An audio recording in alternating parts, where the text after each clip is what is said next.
ठीक है, चलिए स्टार्ट करते हैं।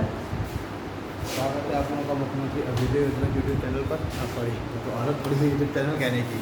खैर, आप लोगों के लिए यूट्यूब चैनल है ऑनलाइन वर्जन, अगर पढ़ जाइए वीडियो तो ठीक है। तो हम लोगों ने अपनी जो लास्ट क्लास थी शायद ट्यूसडे को, तो उसमें हम लोगों ने शेड्यूल्ड ट्राइब्स स्टार्ट किया था। और शेड्यूल्ड ट्राइब्स में हम लोगों ने जो ये ट्राइबल एरिया है, जो ट्राइब्स हैं, इन ट्राइब्स के हम लोगों ने हिस्ट्री थोड़ी सी देखी थी, इसका बैकग्राउंड देखा था, कौन से आदिम जनजाति समूह ट्राइब्स के अंतर्गत आते हैं। ठीक है, दूसरी चीज़, कौन कौन से ऐसे समूह हैं, क्या क्या ऐसे लक्षण हैं जिनके बिहाफ पर किसी समुदाय को हम ट्राइबल घोषित, मतलब ट्राइब घोषित कर सकते हैं, या किसी क्षेत्र को ट्राइबल एरिया घोषित कर सकते हैं। ये मैंने बताया। कौन घोषित करेगा? प्रेसिडेंट। ये बताया मैंने। इसके जो पितामह जिसे कहे जाते हैं, ठीक है, उनके बारे में हमने बताया। और उसके बाद हम लोगों ने स्टार्ट किया था कि भारत के किस राज्य में कौन सी जनजाति पाई जाती है। ठीक है, हर एक हम लोग राज्यवार हम लोग देख रहे थे, उसमें किस राज्य में कौन सी जनजाति पाई जाती है उसके बारे में हम लोगों ने बात किया, जिसमें हमने कुछ जनजातियाँ देख ली थी, जैसे कि अंडमान एंड निकोबार की देख ली थी, मेरे ख्याल से सिक्किम की देख ली, मेघालय की हमने देखी थी। मेघालय लिख लिया, नहीं लिखा भी लिखे, मेघालय की जनजातियाँ सही, हम लोग राज्यवार हम लोग दिख रहे हैं जनजातियों को। तो अंडमान निकोबार हो गई थी। अब लिखिए आप मेघालय की जनजातियाँ, मेघालय की जनजातियाँ। मेघालय में आपकी जो जनजातियाँ कुछ पाई जाती हैं वो है गारो, खासी, जयंतिया।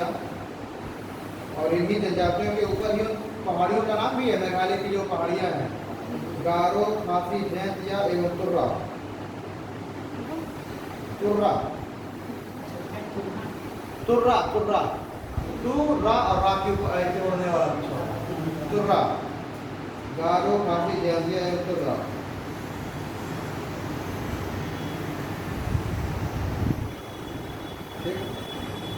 देखिए, अब सिक्किम को लक्षद्वीप की हो गई थी ना, अंडमान निकोबार हो गई थी, लक्षद्वीप हो गई, अरुणाचल प्रदेश की, अरुणाचल प्रदेश की भी हो गई, नागालैंड भी हो गई होगी। ठीक है, आसाम, आसाम की नहीं हुई, असम की हो गई होगी यार, बोडो, हाजोंग, चकमा, ये सारी मैंने उसमें बताई होगी, चकमा, हाजोंग वगैरह। ठीक है, अब ये सिक्किम की, सिक्किम भी हो गई है, लेप्चा, शेरपा वगैरह है ना। मणिपुर, देखिए मणिपुर, मणिपुर की कुकी, हाँ कुकी, माओ,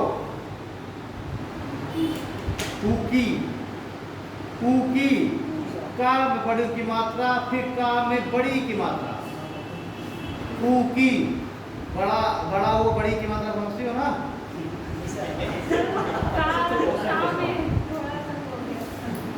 बड़ी की मात्रा कैसे लगेगी?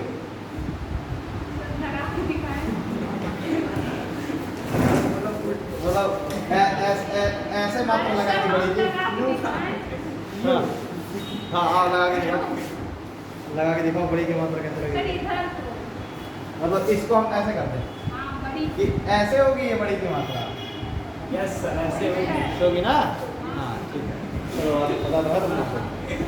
ठीक है, आपको की मात्रा तो लगाई के दोगे। चलो, तो कौन कौन सी हो गई? मणिपुर में कुकी हो गई, माओ हो गई, यही तो महत्वपूर्ण है। बाकी एक कोम भी है, मारिक भी है, वो इम्पोर्टेंट नहीं है, बस दो ही है, कुकी और माओ। अभी के उत्तराखंड की, उत्तराखंड की जौनसारी और रांची। जौनसारी काफी इंपॉर्टेंट, आगे इंपॉर्टेंट लेते हैं ना। जौनसारी, जौन, जौनपुर वाला जौन और सारी, जौनसारी और रांची। ठीक है, इसके आगे इंपॉर्टेंट लेते हैं, जौनसारी और जौनसारी के आगे। एक आप लिखिए झारखंड की, झारखंड की संथाल, मुंडा,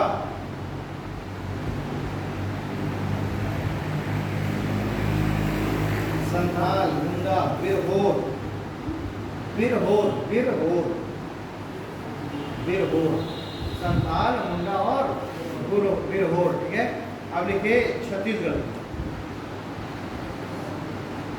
इसमें झारखंड में संथाल और मुंडा महत्वपूर्ण, ठीक है।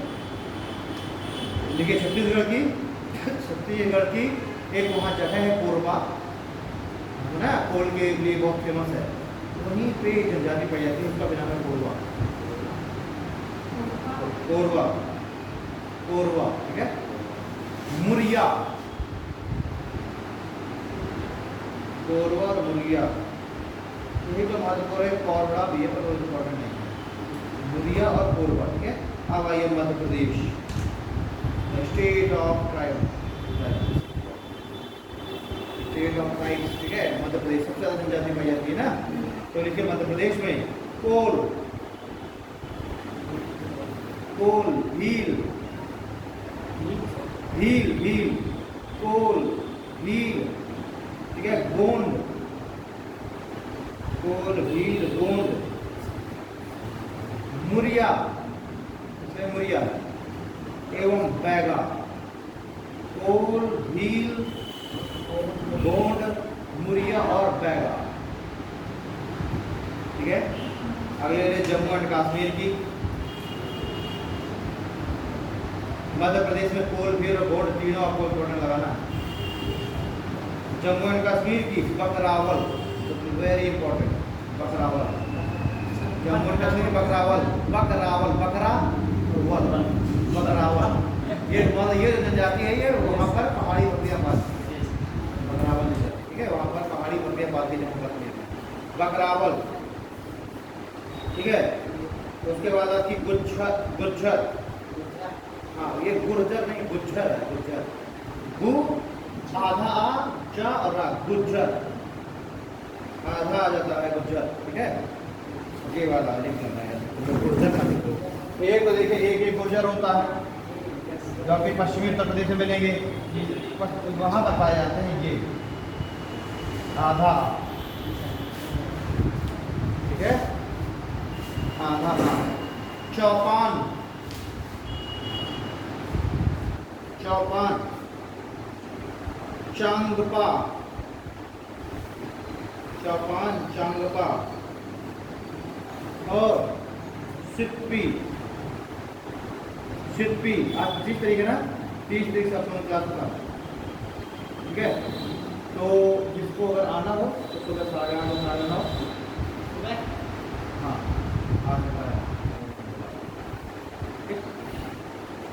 अभी आज स्टार्ट हुआ है, एक बैच में स्टार्ट, एक बैच में रिपोर्टिंग तक हो रही है और एक बैच में ज्योग्राफी स्टार्ट हुई थी, तो आज से स्टार्ट हुआ है, नहीं कल से स्टार्ट हो गया था ग्रेट प्लेन्स, भारत की ग्रेट प्लेन्स, कल मैंने समझाया था, आज मैंने उसको लिखाया है।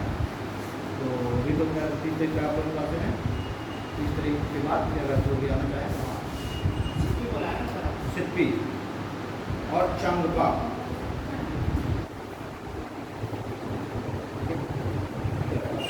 अभी थे हिमाचल प्रदेश में, हिमाचल प्रदेश में गद्दी, हिमाचल प्रदेश में गद्दी, गद्दी, गद्दी, ठीक है।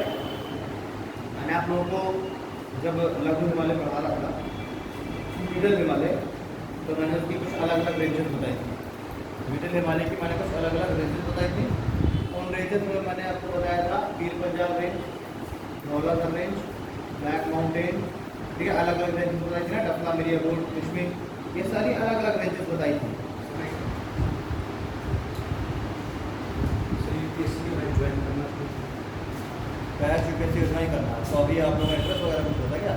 पहले आप पहले वाले हैं क्या? नहीं पहले वाले नहीं है, आज ही से है। तो अभी तो कोई एंट्रेंस एग्जाम हुआ नहीं, क्यों हुआ? बाबूजी बोल रहा है कि 1-2 दिन जाके पढ़ सकते हो, लगा चलिए, ठीक है। हम लोग यहाँ पर बात कर रहे थे इंडिया की जो शेड्यूल्ड ट्राइब्स हैं, ठीक है, इंडिया की जो शेड्यूल्ड ट्राइबल एरिया है उसकी हम लोग बात कर रहे थे। आप लोगों से मैं कह रहा हूँ, जो आप लोग अभी आए हैं, ठीक है, आज जो चल रहा है, ये चल रहा है टॉपिक, एक्चुअली में आज क्लास थी यूपी स्पेशल की, तो हमें यूपी स्पेशल में हमें यूपी की शेड्यूल्ड ट्राइब्स देखनी थी, पर हम लोग यूपी की शेड्यूल्ड ट्राइब्स के साथ साथ हम लोग पहले इंडिया की पूरी शेड्यूल्ड ट्राइब्स देख रहे हैं, हर एक राज्य में कौन कौन सी ट्राइब्स पाई जाती हैं, और उसके बाद हम फिर उत्तर प्रदेश के बारे में, जो वहाँ उत्तर यूपी में जो 10 जनजातियाँ हैं उसकी, तो हम लोग फिर देखेंगे इसके बाद। तो एक क्लास इसकी हो चुकी है, उसमें मैंने शेड्यूल ट्राइब्स का जो इतिहास था, हिस्ट्री थी, वो मैंने बताई थी, कहाँ से वो आए, ठीक है, कैसे किस समुदाय को जनजाति समुदाय में हम शामिल करते हैं और भारत में किसके पास ये अधिकार है कि वो किसी भी समुदाय को शेड्यूल ट्राइब्स घोषित करते हैं, ठीक है। अब हम लोग आज जो हम लोग लिख रहे हैं वो हर एक राज्यवार किस राज्य में कौन सी ट्राइब पाई जाती है, तो उसको हम लोग लिख रहे हैं। काफ़ी सारी हो चुकी हैं, तो आप किसी से फोटो कैप्चर कर लीजिएगा। आगे से आप कंटिन्यू करिए। हिमाचल प्रदेश, हिमाचल प्रदेश में कौन कौन सी थी? गद्दी, ठीक है। गद्दी कहाँ पाई जाएगी? धौलाधर रेंज में। मैंने आपको जब इंडियन ज्योग्राफी में बताया लेसर हिमालय मिडिल हिमालय को, तो मैंने आपको बताया था धौलाधर रेंज, जिस धौलाधर रेंज में शिमला स्थित है, हिमाचल प्रदेश की राजधानी, ठीक है। तो उसी धौलाधर रेंज में ही ट्राइब पाई जाती है, कौन सी? गद्दी। अगली जनजाति है किन्नौर, हाँ इसी हिमाचल प्रदेश में है किन्नौर, ठीक है। फिर जद्दा, जद्दा फिर दा में ऐसे नीचे वाला आला तभी बड़ा था, जद्दा। किन्नौर हो गया, जद्दा हो गया, गद्दी हो गई। पंगवाली, पंगवाली, ठीक है, जिसमें से जद्दा और गद्दी इंपॉर्टेंट है। पंगवाली, तो जद्दा और गद्दी क्या है, ये इंपॉर्टेंट है। फिर आते हैं केरल में,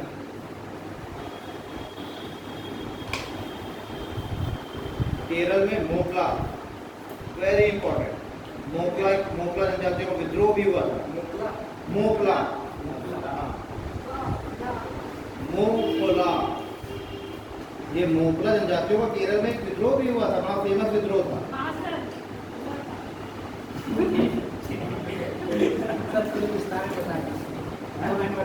अब वो ये दो लाइन वो एक कभी क्लास सीख लेंगे। वैसे मैं उसको मैंने सोचा था कि अगर आज समय बचेगा तो हम लोग उसकी बात कर लेंगे किस क्षेत्र में कौन से जनजाति विद्रोह हुए, तो मैं एक मैप बना करके उसको लोकेट कर दूंगा किस क्षेत्र में कौन से जनजाति विद्रोह हुए। तो अगर अभी आज समय से बच जाएगा आधा घंटे का लगभग, तो मैं पूरा मैप बना के लोकेट कर दूँगा, ठीक है, कौन से जनजाति विद्रोह कहाँ पर हुए हैं। उसके बारे में ज़्यादा और मोर डिटेल्स इन्फॉर्मेशन के लिए आपको फिर अलग से एक क्लास लेनी पड़ेगी, तो एक अलग से क्लास रहेगी तो उसमें बताया जाएगा ज़्यादा आएगा। मतलब अभी 30 सितंबर से ये समाप्त है ये वाला सेशन, उसके बाद फिर 10 अक्टूबर को आपका एग्ज़ाम है, उसके एग्ज़ाम के बाद फिर नया शेड्यूल आएगा, ठीक है। फिर वो पूरे अगले, अब देखिए ये पता नहीं कब आएगा, लेकिन कब आएगा ये पता नहीं। देखिए IIT का शेड्यूल आ चुका था पिछले महीने से ही, लेकिन अभी तक उसकी क्लासेस स्टार्ट नहीं कराई गई हैं। तो संभवतः ये अपेक्षा की जाती है कि आपका एग्ज़ाम होने के बाद फिर अगले साल का नया शेड्यूल आ जाएगा, ठीक है, और फिर वो क्लासें नए सेशन से क्लासेस चालू होंगी। अब ये भी क्लियर नहीं है कि नहीं वो नया शेड्यूल आएगा और दोबारा से होगा, ठीक है। जब नया सेशन का शेड्यूल है तो फिर से Day 1 से चालू होगा ना। अच्छा आप लोगों की अभी फर्स्ट क्लास है ये, मतलब फरवरी से बैच चल रहा है और आपने पता चला था सर है नीजर सर उनके उन्होंने बताया कि कैसी वाली क्लासेस तो आप लोगों ने जैसे आप जब फरवरी में क्या हुआ था कि फरवरी में फॉर्म निकाले गए थे, वो बच्चों ने भरा था, उनका वो था एंट्रेंस एग्जाम, उसमें से लगभग 6,500 बच्चों ने एंट्रेंस एग्जाम दिया था, जिसमें से लगभग 750 बच्चों का क्वालिफाई हुआ था। वो 750 बच्चे एनरोल्ड हुए थे इस योजना के अंतर्गत। मतलब 750 में 100 बच्चे ही केवल अटेंड कर रहे थे, बाकी दूर के बच्चे थे दूसरे जिलों के तो अटेंड नहीं कर पाए थे। तो मैं ये पूछना चाह रहा हूँ कि आप लोगों ने एग्जाम दिया था कि नहीं दिया? नहीं दिया था, मतलब आप जो है लैटरल एंट्री आप भी कर सकते हैं, ठीक है, कोई दिक्कत नहीं उसमें। हम लोगों ने बहुत बच्चों को लैटरल एंट्री दिया है, ठीक है। 2 बार एग्जाम हुए, एक बार पहले एग्जाम हुआ, फिर एक बार दूसरी बार एग्जाम हुआ। तो कुछ बच्चे ऐसे थे जिनका पहले एग्जाम में नहीं निकला था, पर वो दूसरे एग्जाम तक वो पढ़ते रहे, फिर दूसरे एग्जाम में निकल गए, कंटिन्यू हो गए। सिलेबस लखनऊ से बन के आता है पूरा शेड्यूल। लखनऊ में जो सचिव है, जिनको सेक्रेटरी, जिनको पदभार दिया गया है कार्यभार इस योजना का, वो पूरा शेड्यूल बनाते हैं। IIT का अलग बनता है, NEET अलग बनता है, NDA अलग बनता है, UPSC अलग बनता है। शेड्यूल बनता है, उस शेड्यूल के अकॉर्डिंग ही क्लासें चलती हैं। शेड्यूल आता है, बट उसको थोड़ा बहुत यहाँ जो मंडला जिनको जिनको जो इस पूरे मंडल में जिनको कार्यभार दिया गया है डिप्टी डायरेक्टर, वो शेड्यूल में अपने हिसाब से कि किस टॉपिक को ज़्यादा क्लासें देनी है, किसको कम देनी है, कर सकते हैं। और थोड़ा बहुत क्लासें टीचर अपने हिसाब से कर सकते हैं, ज़्यादा नहीं कर सकते, कराना पड़ेगा। अब जैसे मान के चलिए कि मैं पढ़ा रहा हूँ, अगर मुझे पॉलिटी दिया गया है और मैंने फंडामेंटल राइट मैंने टॉपिक स्टार्ट किया फंडामेंटल राइट में, वहाँ पोस्ट कोऑर्डिनेटर ने 2 क्लासें लगाई हुई हैं। 2 क्लासों में अगर हमारा कुछ हो नहीं पाया, क्योंकि 2 क्लासेस फंडामेंटल राइट में केवल वन डे एग्जाम के लिहाज से ही खत्म हो सकती है, ज़्यादा। अगर हमें यूपीएससी अप्रोच से पढ़ना तो उसमें कम से कम 4 से 5 पढ़ना चाहिए, क्योंकि हमें वहाँ पर केवल कॉन्स्टिट्यूशन नहीं पढ़ना। वन डे एग्जाम वाला जो स्टूडेंट है वो क्या पढ़ेगा, ओनली कॉन्स्टिट्यूशन पढ़ेगा। हमको क्या पढ़ना है, कॉन्स्टिट्यूशन एंड पॉलिटी पढ़नी है, हमें संविधान एवं राज व्यवस्था पढ़नी है। तो संविधान तो हमने पढ़ लिया जब सिर्फ हमने कॉन्स्टिट्यूशन के हमने वो प्रोविजन पढ़ लिए, वो रूल्स पढ़ लिए जो हमें संविधान में दिए गए हैं, कौन से आर्टिकल है, आर्टिकल क्या कह रहा है, बस ये हो गया कॉन्स्टिट्यूशन। बट जब उस आर्टिकल को हम अप्लाई करते हैं न्यायपालिका में, उस आर्टिकल को हम अप्लाई करते हैं पार्लियामेंट में, पार्लियामेंट उस आर्टिकल के थ्रू क्या बनाए, कानून बनाए। यानी कि समाज का जो पूरा संचालन है, इसके बारे में जब कोई नियम कानून बन जाए या फिर कोई न्यायपालिका का निर्णय आए, तो उसको हम कहते हैं राज व्यवस्था। तो हमें यूपीएससी अप्रोच में क्या पढ़ना पड़ता है, कॉन्स्टिट्यूशन एंड राज व्यवस्था, कॉन्स्टिट्यूशन एंड पॉलिटी। तो इसलिए हमें क्लास चाहिए होती ज़्यादा, क्योंकि 2 दिन तो लगता है कि कॉन्स्टिट्यूशन बताने में, उसका कोर क्या आर्टिकल है, लेकिन फिर बाद में उसके हमें केस स्टडी पढ़नी पड़ती है, जजमेंट क्या आया किस कोर्ट का, ठीक है, उस जजमेंट में क्या नए प्रोविजन लेके आए गए, पार्लियामेंट ने उसमें क्या संशोधन कर दिया, क्या नए कानून, तो उसमें तो हम लोग क्या है कि ज़्यादा तो नहीं कर सकते, ठीक है, लेकिन कुछ बहुत हम लोग संशोधन कर सकते हैं अपने हिसाब से। अब देखिए ये तो अब आपके अब 40 दिन बचे हैं इस सेशन के, आज 30 से ये खत्म है ये वाला सेशन, ठीक है। अब उसके बाद में भी 10 दिन के लिए ये बंद रहेगा। अक्टूबर में एग्जाम होने के बाद फिर नया शेड्यूल आएगा। अब वो नया शेड्यूल 20 अक्टूबर से स्टार्ट होता है, 1 नवंबर से स्टार्ट होता है, ये जाने अभी ऊपर 10 अक्टूबर को एग्जाम है। हाँ, तो इसलिए एग्जाम तक के लिए शेड्यूल आया था, तो भाई 30 सितंबर से बंद कर दिया जाएगा, 10 दिन का बच्चों को सिर्फ स्टडी के लिए दिया जाएगा, ठीक है। और फिर उसके बाद 10 अक्टूबर को एग्जाम होने के बाद फिर जो है नया शेड्यूल आएगा, और उस नया शेड्यूल के हिसाब से जब से भी कहा जाएगा, जिस दिन से भी अप्लाई किया जाएगा उस दिन से क्लास से फिर से शुरू होगी। अच्छा, अभी ये भी क्लियर नहीं है कि उस नए शेड्यूल में नए बच्चों के लिए होगा कि पुराने बच्चों की भी एंट्री रहेगी, ये भी अभी कुछ श्योर नहीं है, ठीक। ये सभी बात की बातें जैसे जैसे इन्फॉर्मेशन आती जाएगी आप लोगों को बताते जाया जाएगा, क्योंकि अब वो जो पिछले सेशन में जो बच्चे इनरोल्ड थे उनके लिए तो एक पूरा सेशन क्लास चल गई 6-7 महीने। अब नया एग्जाम होगा, नए बच्चे आएंगे, तो अब उनके लिए क्लासेस चलेंगी नए सेशन की, ठीक है। क्या एंट्रेंस एग्जाम के सिलेबस में भैया ये आप नहीं बता सकते यहाँ पर, कभी आप पेट की तैयारी कर रहे हैं कि यूपीएससी कर रहे हैं, यूपीएससी कर रहे हैं, भैया सिलेबस नहीं बता सकते या सिलेबस, वो यूपीएससी का सिलेबस यार बताने के लिए ही मुझे पूरा 2 घंटे का समय चाहिए। यूपीएससी का सिलेबस ऐसे है क्या कि मैंने कह दिया हिस्ट्री पढ़ लो, पॉलिटी पढ़ लो, भैया यूपीएससी का सिलेबस है यार, पूरा अपने आप में एक सब्जेक्ट है, ठीक है। तो एंट्रेंस का सिलेबस पूछो, जो एग्जाम अक्टूबर के एग्जाम होगा। अच्छा, इसका यार, इसका अक्टूबर में मैं एग्जाम की बात नहीं कर रहा, मैं कह रहा हूँ यूपीएससी के एग्जाम की बातें कर रहा हूँ भैया। इसका अभी इसके एग्जाम की डेट भी अनाउंस नहीं है, तुम लोगों ने दिया है ना, क्या दिया है लोग, जो एक लोग बता दो क्या क्या आता है, मतलब सारे यही जीएस आते हैं, बस आपका सामान्य ज्ञान पूछा जाएगा, बहुत डीप में नहीं जाएगा वो। हाँ, जीएस एंड जीके पूछा जाएगा आपका, थोड़ा सा मैथ और रीजनिंग के भी आते हैं, मैथ और रीजनिंग के भी क्वेश्चन आते हैं, मैथ रीजनिंग हिंदी इंग्लिश, मतलब कि सारे सब्जेक्ट आते हैं। बट ये है कि इसका लेवल थोड़ा सा ज़्यादा इजी रहता होगा, कैसा रहता है लेवल? हाँ भाई देखिए, इतना इजी भी नहीं रहता, तभी तो 6,500 लड़के रजिस्ट्रेशन किए थे, उसमें से 750 ही क्यों क्वालिफाई हुए हैं, ठीक है। तो इतना इजी भी नहीं रहता, बट हाँ कि ये है कि अगर जैसे आप क्लास, तो अभी देखिए इस एग्ज़ाम की अभी डेट भी अनाउंस नहीं है, इसका अब ये फॉर्म आएंगे कब उसका एग्ज़ाम होगा, अभी कुछ क्लियर नहीं है, आपको समय समय पर पता चलता रहेगा, जुड़े रहिएगा। जब भी एग्ज़ाम की डेट आएगी तो सरकारी रिजल्ट में आएगा ना उसका फॉर्म, उसी से आप लोग भरे थे ना, सरकारी रिजल्ट जो पोर्टल है, उस सरकारी रिजल्ट पोर्टल में अक्टूबर में चेक करिएगा, 10 अक्टूबर के बाद वो फॉर्म आएगा, ठीक है। तो जैसे ही वो फॉर्म आए फ्री ऑफ कॉस्ट होता है ना उसका फॉर्म, तो फ्री ऑफ कॉस्ट उसका फॉर्म होगा, फॉर्म आप भरेंगे, उसमें आपको डेट पता चल जाएगी किस डेट को एग्जाम है, ऑनलाइन ही एग्जाम होगा, घर में बैठ के आराम से एग्जाम दीजिए सारे। तुम भी नहीं हो जाएगा ये भी डेफिनेटली वाली।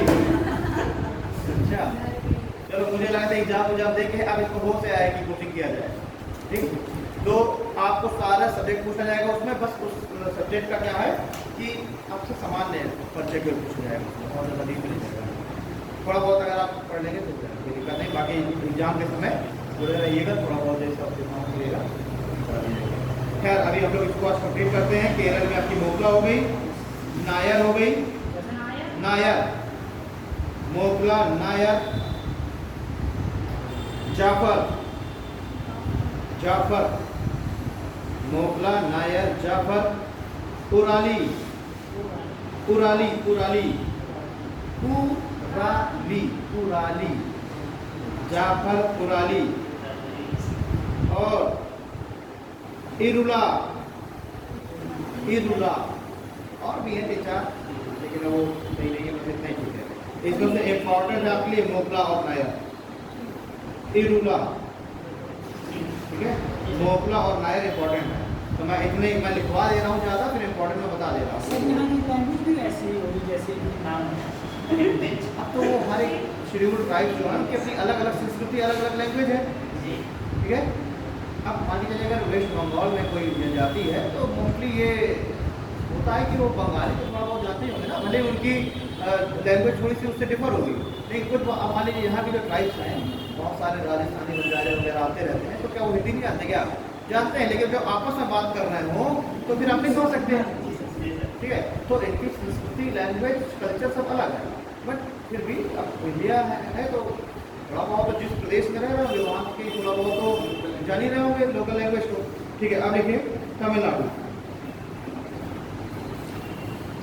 तमिलनाडु में टोडा, वेरी इंपॉर्टेंट, नीलगिरी की पहाड़ियों में पाई जाती है टोडा, टोडा मैंने आपको अगर पढ़ाया होगा तो मैंने नीलगिरी नॉर्थ के बारे में पता है, जहाँ पश्चिमी घाट और पूर्वी घाट आपस में मिलते हैं और वहाँ से पलानी रेंज निकलती है, ठीक है। तो वहाँ पर एक जनजाति पाई जाती है टोडा, ठीक है। दूसरी कोटा, टोडा और कोटा, कोटा, ठीक है। खस, खस और वडगा, वडगा, जिसमें से टोडा और कोटा इंपॉर्टेंट है। यहाँ से पूछा जाएगा, बताइए नीलगिरी पहाड़ियों पर कौन सी जनजाति पाई जाती है? क्वेश्चन ऐसे पूछा जाएगा, आपसे नहीं पूछा जाएगा तमिलनाडु को। जैसे यूपीएससी में सर ऐसे तो क्वेश्चन पूछने, अरे मतलब मैं क्या बता रहा हूँ कि ये यूपीएससी में से फैक्ट नहीं पूछ जाते, तो ये पीसीएस लेवल में ऐसे आ जाते हैं भाई। अब जैसे मान के चलिए आपको एक पता चल गया कि आपकी जो टोडा और कोटा जनजाति है नीलगिरी में, अब आप थोड़ा सा न्यूज़ से भी अवेयर रहेंगे। क्वेश्चन यूपीएससी डायरेक्ट नहीं पूछता, वो हमेशा करंट की न्यूज़ से रिलेटेड होती है। अब वहाँ पे कोई ऐसी घटना घटी या नीलगिरी के किसी क्षेत्र को रिजर्व कर दिया गया, वैसे भी नीलगिरी क्या है, बायोस्फीयर रिजर्व है, लेकिन वहाँ पर कोई ऐसा जो है, कोई ऐसा जानवर मिला जिसको हमने या तो रेड डेटा लिस्ट में हमने शामिल कर दिया, इंडेंजर्ड घोषित कर दिया, या फिर कोई नई स्पीशीज मिल गई तो वहाँ से रिलेटेड कर दिया जाएगा, ठीक है। तब वहाँ से पूछा जा सकता है कि बताइए टोडा जनजाति नीलगिरी या नीलगिरी जनजाति में जहाँ पर ये प्रजाति पाई गई है, ये स्पीशीज पाई गई है, इस पहाड़ी में कौन सी जनजाति निवास करती है, ठीक है। तो वहाँ पर टोडा, ठीक है। चलिए टोडा, टोडा कोटा हो गया, खास हो गया, वडगा हो गई। अब लिखिए तमिलनाडु के बाद वेस्ट बंगाल, तमिलनाडु के बाद वेस्ट बंगाल, भूमिज, भूमिज, हो जनजातियों का भी विद्रोह हुआ था पश्चिम बंगाल में, बहुत ही फेमस था।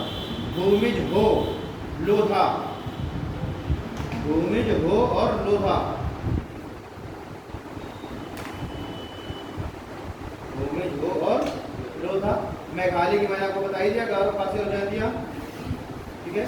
चलिए अब लिखिए, आप ऐड करिए यूपी स्पेशल, ऐड डालिए यूपी स्पेशल।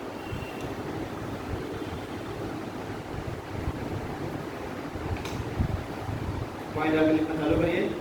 उत्तराखंड के अलग हो जाने के बाद उत्तराखंड के अलग हो जाने के बाद उत्तराखंड के अलग हो जाने के बाद उत्तर प्रदेश में थारू एवं बुक्शा उत्तर प्रदेश में थारू एवं बुक्शा दो सूचीबद्ध जनजातियां ही बची थी। उत्तराखंड के अलग हो जाने के बाद उत्तर प्रदेश में थारू और बुक्शा दो सूचीबद्ध जनजातियां भी बची थी। सूचीबद्ध का मतलब है शेड्यूल्ड जनजाति का मतलब ट्राइब्स, ठीक है। तो उत्तर प्रदेश में केवल दो ही जनजातियां बची थी, कौन कौन? थारू और बुक्शा। फिर अगला पॉइंट लिए 2003 में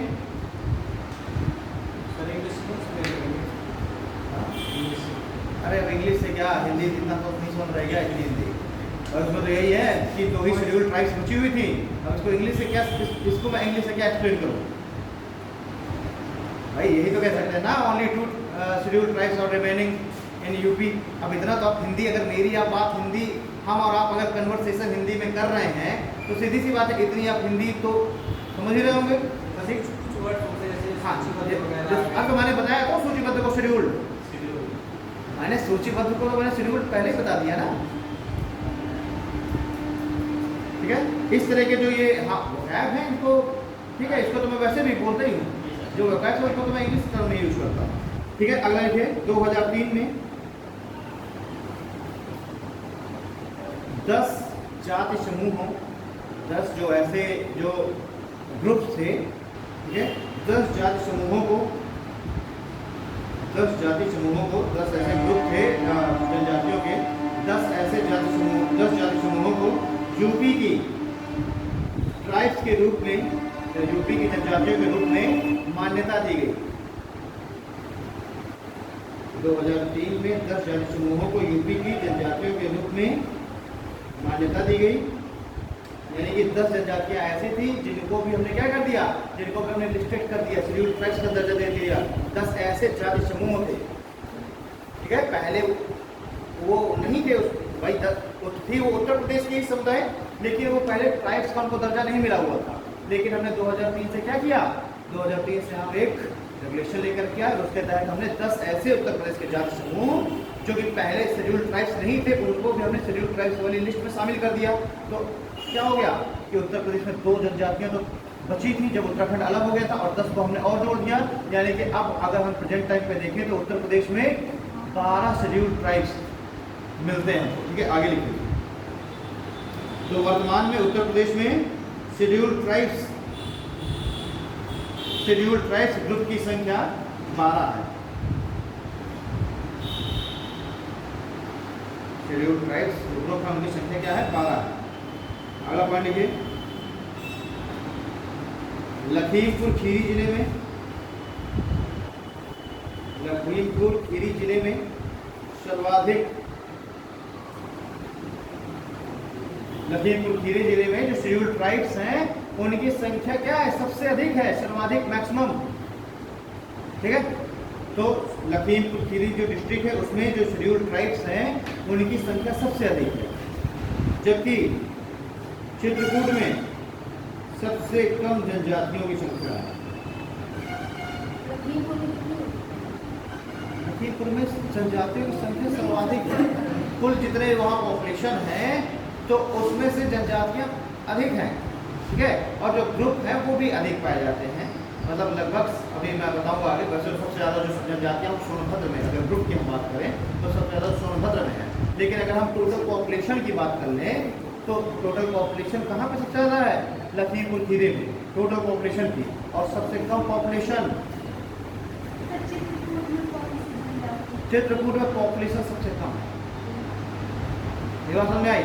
लखीमपुर खीरी जिले में अगर मान के चलिए टोटल पॉपुलेशन है 20 लाख, तो उसमें सबसे ज़्यादा मान के चलिए कि 40% शेड्यूल ट्राइब्स हैं, ठीक। और चित्रकूट में क्या है, वैसे भी उत्तर प्रदेश में मैंने कल ही आपको बताया था कि मात्र उत्तर प्रदेश में 0.6% टोटल जितनी भी 20.5 करोड़ शेड्यूल ट्राइब्स है भारत के अंदर, सॉरी 10.5 करोड़ है, उसमें से मात्र 0.6% शेड्यूल्ड ट्राइब्स ही उत्तर प्रदेश में है।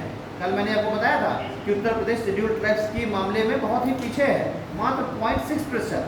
पंजाब और हरियाणा में तो है ही नहीं, उत्तर प्रदेश में मात्र 0.6% शेड्यूल्ड ट्राइब्स हैं। उसमें से भी अगर हम बात करें उत्तर प्रदेश की जिलों की, तो लखीमपुर खीरी जिले में ज़्यादा है शेड्यूल्ड ट्राइब्स, वहाँ की कुल जनसंख्या में से शेड्यूल्ड ट्राइब्स की जनसंख्या ज़्यादा है, और चित्रकूट में कम है। लिखिए, लखीमपुर खीरी जिले में शेड्यूल्ड ट्राइब्स की जनसंख्या सर्वाधिक एवं चित्रकूट में सबसे कम जनजातियों की संख्या है, यह सबसे कम पॉपुलेशन है, ठीक है, सबसे कम जनसंख्या है। अब देखिए, उत्तर प्रदेश में सर्वाधिक थारू, उत्तर प्रदेश में सर्वाधिक थारू व सबसे कम संख्या में, उत्तर प्रदेश में सर्वाधिक थारू और सबसे कम संख्या में राजी, बनरावल या इसको कहते हैं राजी, ठीक है, बनरावत या राजी। तो अगर आपसे कहता है, पूछा जाता है कि उत्तर प्रदेश में 12 शेड्यूल्ड ट्राइब्स हैं, इन 12 जनजातियों में सबसे ज़्यादा जनसंख्या किस जनजाति के लोगों की है? तो किसकी है? थारू की। और सबसे कम जनसंख्या किस जनजाति के लोगों की है? तो बनरावत या इसी बनरावत को कहते हैं राजी, ठीक है। चलिए, यहाँ तक हो गया। अगला पॉइंट लिखिए। अब देखेंगे हम लोग कि उत्तर प्रदेश में एक तरफ डालिए जनजाति, फिर बीच में डालिए क्षेत्र, और इधर उनकी विशेषताएं। इनमें फ्रेश पेज, नया पेज निकालो, देखिए पेज में आ जाएगा बढ़िया से। एक तरफ लिखिए जनजाति, जनजाति वाला कॉलम छोटा रखना है क्योंकि हमें जनजाति का केवल नाम लिखना है। क्षेत्र का कॉलम थोड़ा सा बड़ा और विशेषताओं का कॉलम सबसे बड़ा रहना चाहिए। जनजातियां, एक तरफ कॉलम में जनजाति, दूसरे कॉलम में क्षेत्र और तीसरे कॉलम में विशेषताएं। लिखिए थारू, थारू। क्षेत्र कौन सा हो जाएगा इसका? उत्तर प्रदेश के तराई क्षेत्र। तराई क्षेत्र कहाँ, कौन कौन से जिले होंगे तराई क्षेत्र में?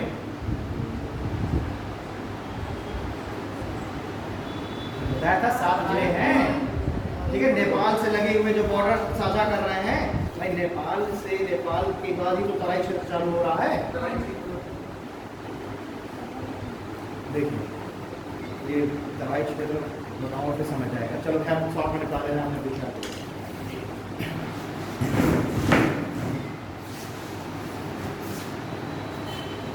ये है, मान के चलिए, हिमालय की सबसे दक्षिणी रेंज शिवालिक।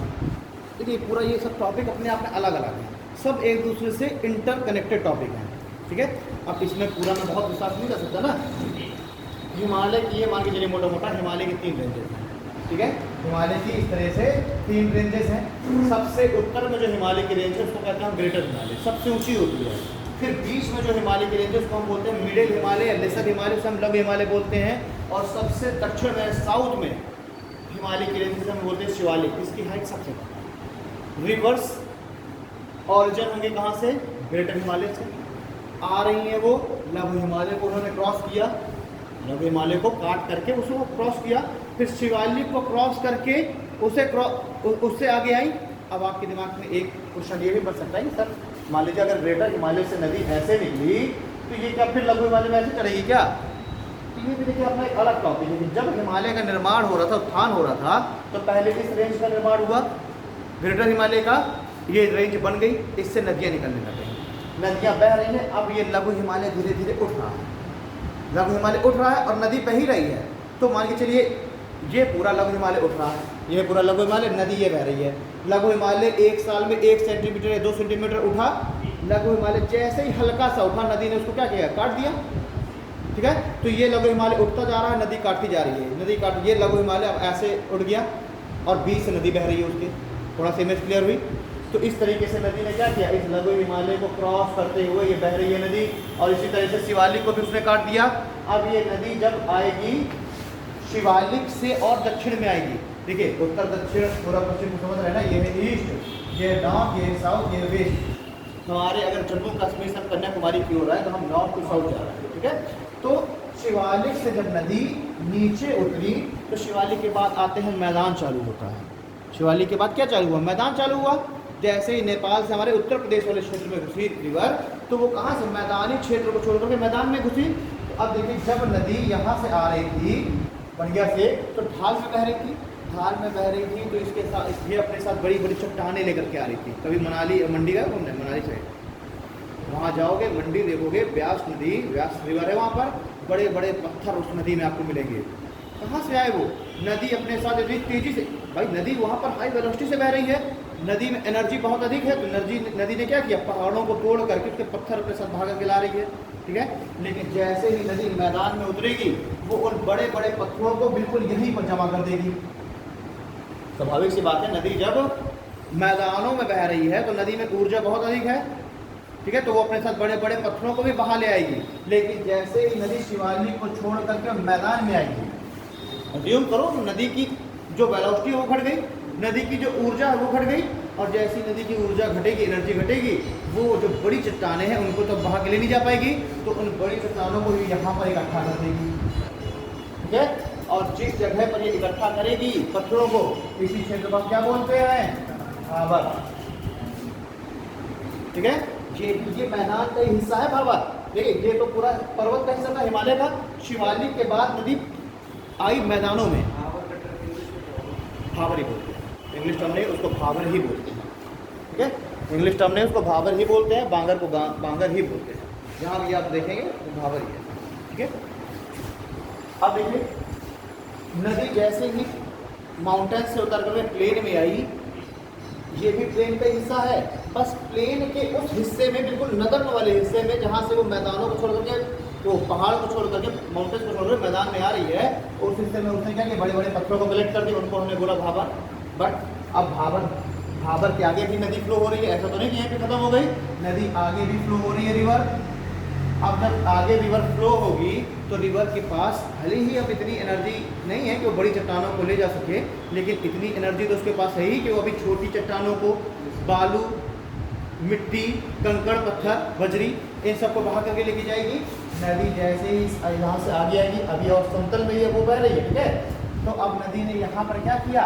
यहाँ पर वो सभी चीज़ों को इकट्ठा कर दिया, जो अपने साथ और मिट्टी, बजरी, बालू, पत्थर, इन सबको लेकर के आ रही थी। तो नदी ने यहाँ पर इस क्षेत्र में यहाँ पर इनको इकट्ठा कर दिया। अब सोचिए, एज्यूम करिए, रिवर अपने साथ इन बजरी, पत्थर वगैरह को लेकर के जा रही है, मैदान में चल रही है। एक तो उसकी वेलोसिटी कम हो गई, उसकी एनर्जी कम हो गई। एक समय ऐसा आएगा कि जब वो नदी अपने आप को और हल्का करना चाहेगी, भाई सुमन को उठा करके यहाँ से मवी तक भेज दिया जाए, तो अभी तो सुमन जब यहाँ से निकली बिल्कुल एनर्जी से लवरेज, ये अपने कंधे में 10 किलो का बैग भी टांग के जाएगी, पानी की 2 लीटर वाली बोतलें घर के लेके जाएगी, क्योंकि पैदल जाना है इसको। लेकिन जैसे जैसे ये पहुँचेगी, मान के चलेगी पॉलिटेक्निक के आसपास पहुँची या कटाई मिल के आसपास पहुँची, अब ये क्या है? इसकी ऊर्जा कम हो गई, तो ये अपने आप भार को कम करना चालू करेगी। तो ये पहले क्या करेगी? पानी की बोतल वोटल उसको पी करके फेंक देगी, ठीक है।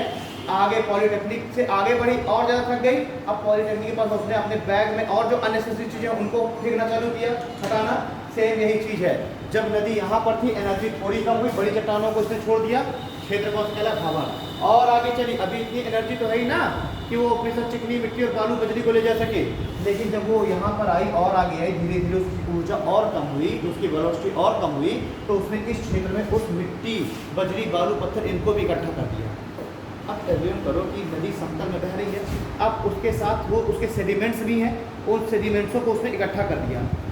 नदी क्या करेगी? नदी वहाँ पर कई भागों में बढ़ जाएगी, नहीं बढ़ जाएगी भाई? उसके बीच में एक अवरोध का काम कर दिया ना उसने, सेडिमेंट्स ने। भाई आप समतल में आप पानी गिराइए, फ्लैट प्लेन में आप पानी गिराइए, अगर उसमें ढाल नहीं है, स्लोप नहीं है कहीं पानी की, तो पानी क्या होगा? कई सारे भागों में बढ़ जाएगा।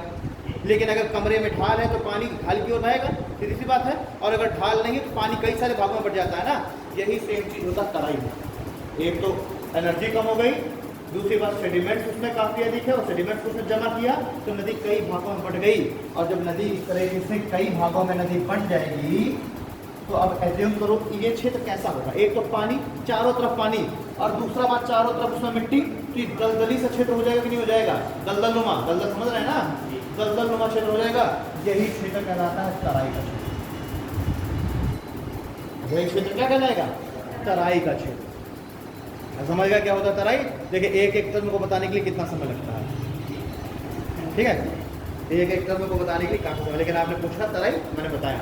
इसको थोड़ा सा हम आगे और करते हैं। जिस तराई से जब नदी आगे बढ़ती है, अब क्योंकि इसने अपने जो मोस्टली वो बड़े सेडिमेंट से यहाँ पर छोड़ दिए, अब इसमें बहुत ही हल्के सेडिमेंट जाएगा जो कि इसके वेलोसिटी में कोई अंतर नहीं कर पा रहे हैं। अब ये खाली बैग की ओर टांग के चल रही है, कोई अंतर पड़ेगा खाली बैग का, ठीक है।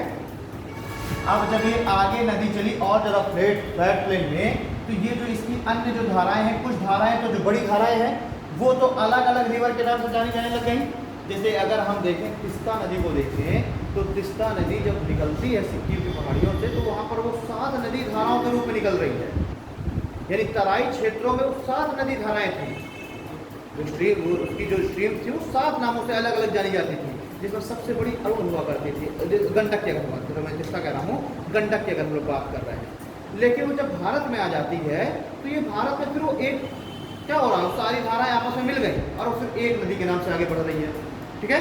सेम यही चीज़ तराई में होता है। ये जो यहाँ से तो आ रही थी एक रिवर, लेकिन यहाँ पर वो कई धाराओं में बढ़ गई। जो धाराएं थोड़ी सी बड़ी हैं वो अलग अलग सेपरेट नदियों के नाम से चल गई। पता चले किसी को हमने एक्स नदी मान लिया, किसी को हमने वाई नदी बोल दिया, बट ऑरिजिन तो सबका एक ही स्ट्रीम था। कुछ जो छोटी धाराएं होती हैं वो आपस में जाकर के मिल जाती हैं, कुछ जो छोटी धाराएं हैं वो आपस में जाकर के मिल जाती हैं, और जब मिल गई तो फिर से एक ही नदी के रूप में आगे बढ़ने लग गई, एक ही रिवर के रूप में क्या हो गई, आगे बढ़ने लगे। और हमें पता है कि नदियों में थोड़ा बहुत सेडिमेंट्स तो हमेशा रहेगा, बहुत ही महीन बालू का कण तो हमेशा रहेगा। नदियों ने इस जगह पर उन सेडिमेंट्स को भी क्या कर दिया, जमा कर दिया, ठीक है। और यही क्या है, यही है एल्यूवियल सॉइल का क्षेत्र, यानी कि जलोढ़ मृदा का क्षेत्र, एल्यूवियल सॉइल या जलोढ़ मृदा का क्षेत्र, ठीक है। आप समझिए थोड़ा सा, इसको पहले टर्म को समझ लो, उसके बाद फिर नोट कर लेना। नदियों ने यहाँ पर इकट्ठा कर दिया। अब कुछ समय बाद, कुछ लाख साल बाद, ठीक है, कुछ लाख साल या कुछ हज़ार साल बाद या तो भूकंप आ गया, अर्थक्वेक आ गया, या तो फिर नदियों ने, एक तो भूकंप आएगा, अर्थक्वेक आया, तो नदियों ने अपना रास्ता बदल दिया, या फिर मान के चलिए यहाँ पर सेडिमेंट्स का जमा हो गया। जैसे कोसी नदी को अगर हम देखें, बिहार का शोक क्यों कहा जाती है, सौर ऑफ बिहार क्यों कही जाती है, क्योंकि उसमें इतना ज़्यादा सेडिमेंट्स आता है, सेडिमेंट समझ रहे हैं ना, अवसाद, कि वो अवसाद उसका रास्ता ब्लॉक कर देता है, और इसके कारण कोसी नदी तुरंत अपना रास्ता बदल देती है। इसी कारण से आज कोई व्यक्ति अपने घर में बैठकर सो रहा है, लेटा सो रहा है, और सुबह उसने देखा तो कोसी नदी उसके घर से बह रही है। अभी कल रात तक बह रही थी 2 किलोमीटर दूर से, अचानक से रात में हल्का सा अर्थक्वेक आया, तो नदी ने अपना रास्ता बदल, सोचिए अर्थक्वेक आया और नदी अगर हल्का सा भी बदल गई तो सीधे इतना ज़्यादा उसका पानी का फ्लो है कि वहीं से बहने लग जाएगी, या फिर अगर सेडिमेंट्स का जमाव हो गया और नदी आगे नहीं बढ़ पा रही तो वहीं से तुरंत डाइवर्ट हो जाएगी। तो बिहार में बहुत ज़्यादा बाढ़ कोसी नदी इसीलिए आती है, सेडिमेंट्स का जमाव हो गया, नदी ने तुरंत अपना रास्ता डाइवर्ट कर लिया। यहाँ पर क्या है, अभी नदी यहाँ से बह रही थी, इस क्षेत्र में उसने अपनी पूरी मिट्टी को जमा कर दिया था, ठीक है, एल्यूवियल सॉइल था। कुछ समय बाद इस नदी ने अपना डायरेक्शन बदल लिया, यहाँ से बहने लग गई, या फिर ये रिवर सूख गई, तो भी हो सकता है। तो अब ये एज्यूम करो कि अब नदी यहाँ पर अपना सेडिमेंट्स जमा करेगी, सीधी सी बात है, जहाँ नदी बहेगी वहीं सेडिमेंट्स जमा करेगी। और सेडिमेंट्स कैसे जमा करेगी, हर साल इसमें फ्लड आएगा, हर साल बाढ़ आएगी, बाढ़ आएगी तो एक क्षेत्र ऐसा होगा जिसमें नदी अपना पानी क्या कर देगी, फैला देगी, और जब बाढ़ समाप्त होगी तो पानी वापस चला जाएगा, लेकिन वो अपने सेडिमेंट्स को तो छोड़ ही देगी ना। तो ये भी क्या हो जाएगी, ये भी एल्यूवियल सॉइल है। आप देखिए, अब ये वाला जो क्षेत्र है, इस क्षेत्र में तो नदी का फ्लड हर बार आएगा, हर साल आएगा, ठीक है।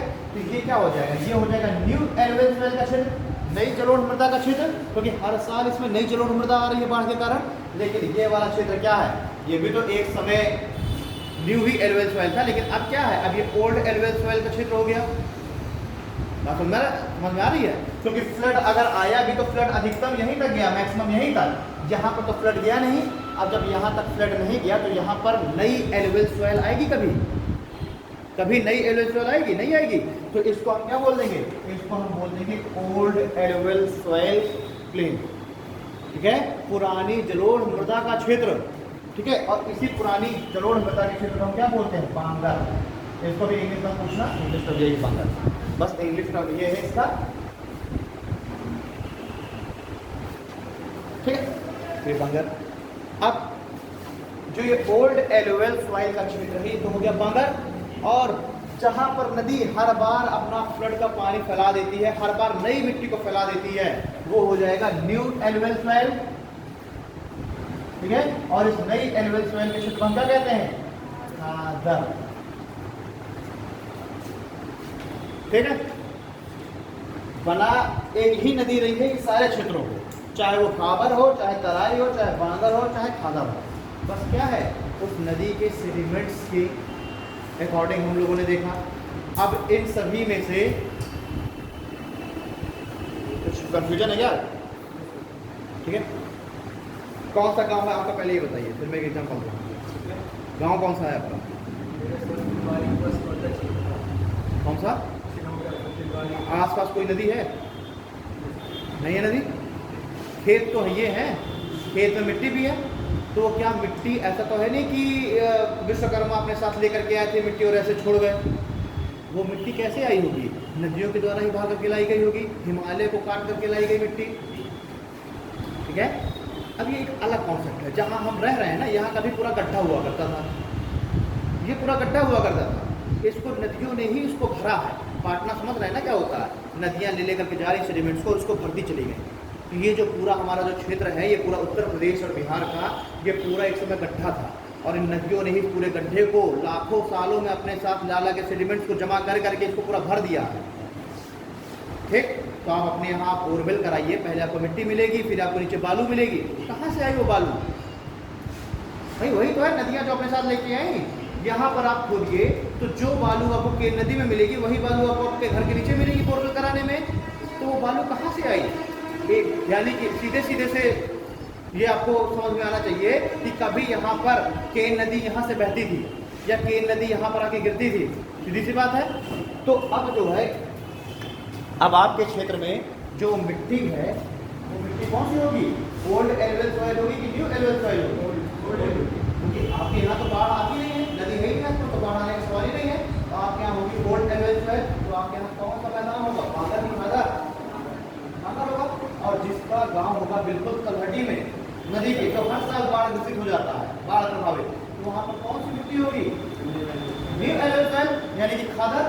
अब एक बात बताइए यार, इन चारों मैदानों में से, चाहे वो कांवर हो, तराई हो, बांगर हो, खादर हो, इन चारों में से एग्रीकल्चर जो प्रोडक्शन है वो सबसे अधिक कहाँ?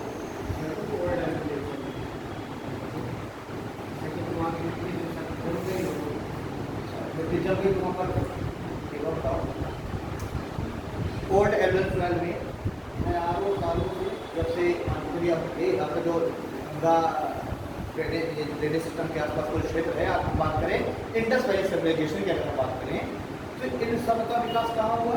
नदियों के किनारे किनारे। नदियों के किनारे ही क्यों विकास हुआ?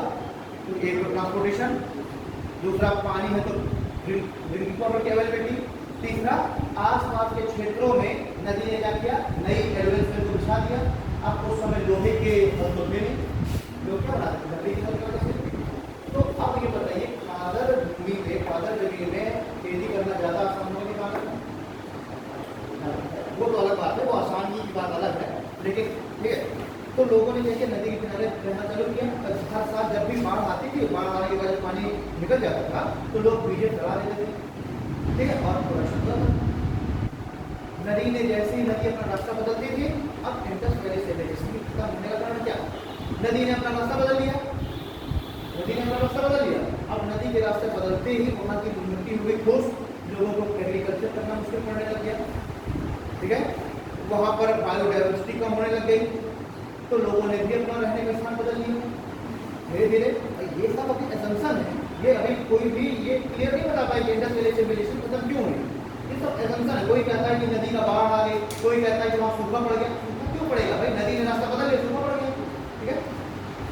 बांगर मिट्टी में लगभग मान के चलिए, अगर हम मान के चलें कि कोई जो सिंध के मैदान की अगर हम बात करें, पंजाब वाला एरिया, मोहनजोदड़ो वाला, वहाँ पर लगभग 5000 साल से वहाँ खेती हो रही है। जिस जमीन में आप बार बार खेती कर रहे हैं, वो ज़्यादा फर्टाइल होगी, कम फर्टाइल, उसकी फर्टिलिटी कम होती जाएगी ना। आपके गांव में फर्टिलाइजर इस्तेमाल करने के लिए करते हैं, क्यों करते हैं? क्योंकि उस मिट्टी की फर्टिलिटी कम हो गई।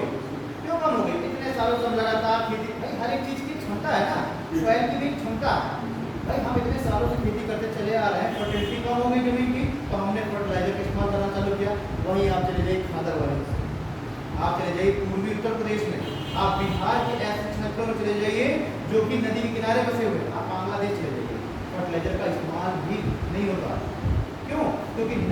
मिनरल्स फैला रही हूँ, मिट्टी बिल्कुल नई है, पूरी उसमें क्या है, उसकी जो कैपेसिटी है, फर्टिलिटी, उसकी जो फर्टिलिटी रेट वो बिल्कुल रिच है। अब बताइए खादर मिट्टी ज़्यादा फर्टाइल है कि बांगर है? खादर ये जो नया होगा, ये अभी यहाँ से चलना स्टार्ट की तो ये ज़्यादा एनर्जी है ना इसके पास, जाते जाते इसकी एनर्जी कम होती गई। सेम यही चीज़ है, बांगर इतनी पुरानी हो गई है मिट्टी की, धीरे धीरे फर्टिलिटी कम हो गई।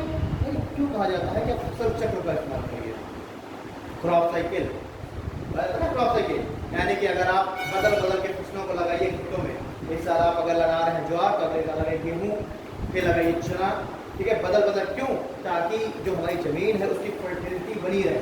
अगर आप एक ही फसल को हर साल लगा रहे हैं तो भाई किसी ना किसी चीज़ की डिफिशियंसी हो जाएगी मिट्टी में। भाई कोई फसल नाइट्रोजन ज़्यादा ले रही है, कोई फास्फोरस ज़्यादा ले रही है, तो पता चले फास्फोरस कम हो गया मिट्टी में, तो भी वो मिट्टी की कैपेसिटी खत्म हो गई।